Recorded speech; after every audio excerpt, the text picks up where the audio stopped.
Подумать только, за эту неделю произошло кучу событий со вселенной FNAF. Это обложка нового официального комикса по книге «Неправильные». Название FNAF 2020-го «Нарушение безопасности». И, конечно же, в этот день выход новой книги ужасов Фазбера, которую я прочитала в тот же день. И процесс моего чтения вы могли наблюдать в записях в сообществе, которые я выкладывала сразу после прочтения одной главы.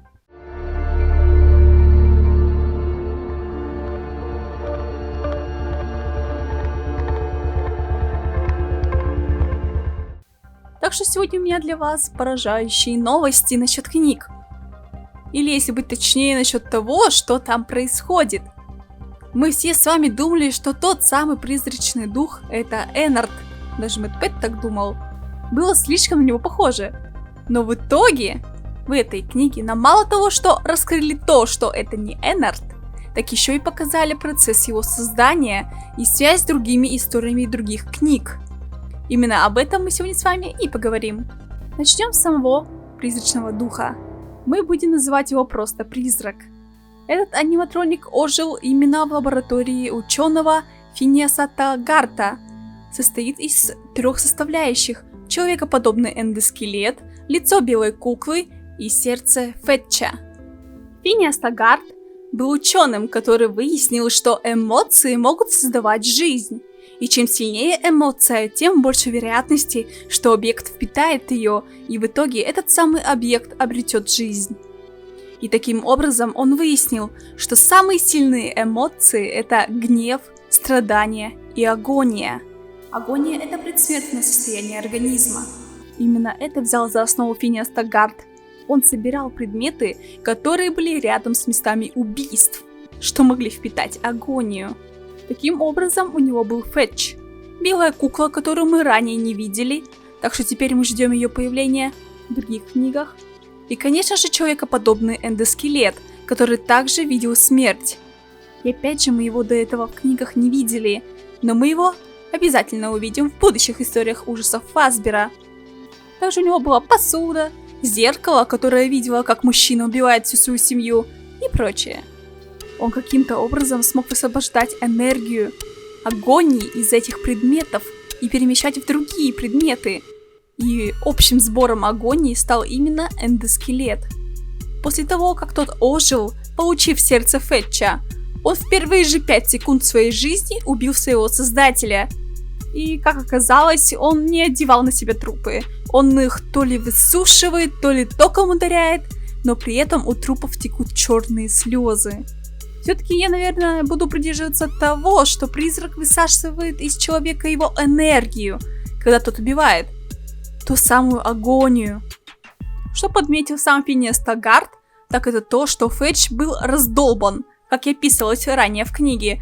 И он впитал в себя очень много агонии, так как мы точно помним, что тот убил Кимберли. Именно сейчас я обновлю таймлайн, созданный книгами ужасов Фазбера. Заметьте, я не добавляю другие истории, поскольку с ними пока не было связей. Так как только появится связь с другими главами, я обновлю таймлайн опять. Самые первые истории идут именно так. Фетч. 1 час 35 ночи. Создание призрака. Стать красивой. История призрака спустя неделю.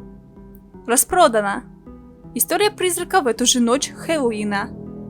В истории 1:35 ночи рассказывается о девушке Делайле, которая купила куклу Эллу, да не простую, а роботизированную, размером с маленького ребенка, с жутко похожей на настоящую кожей, что уже подтверждает тот факт, что Элла, та же робот Чарли, была и в истории игр, но в отличие от трилогии книг, было сделано несколько таких Эл, когда же в трилогии она была единственная замена Чарли. Финиас знал о существовании робота Чарли, судя по тому, что он упоминался в этой истории. Он искал ее. Именно поэтому эта история тоже относится к данному таймлайну. Но, как вы поняли, попала она в руки Делайлы, и эта кукла устроила девушке настоящий кошмар.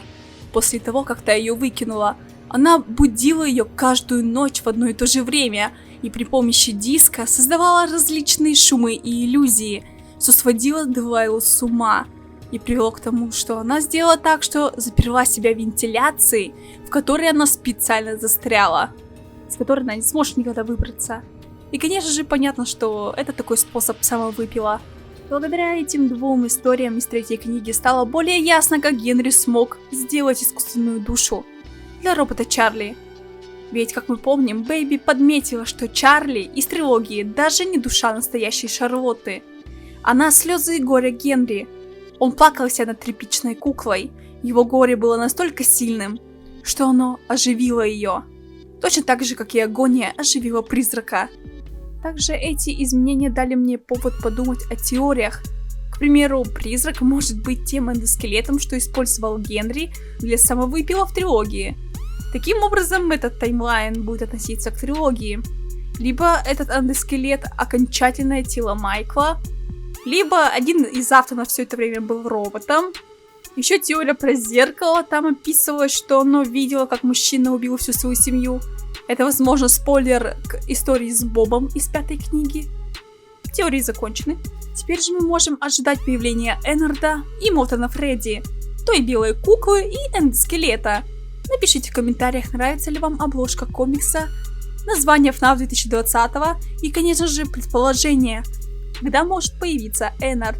Я же считаю, что он появится в 4-й книге, как вы видели в моем прошлом видео. Что ж, на этом все. До свидания от обучающего канала FNAF, канала Либерли.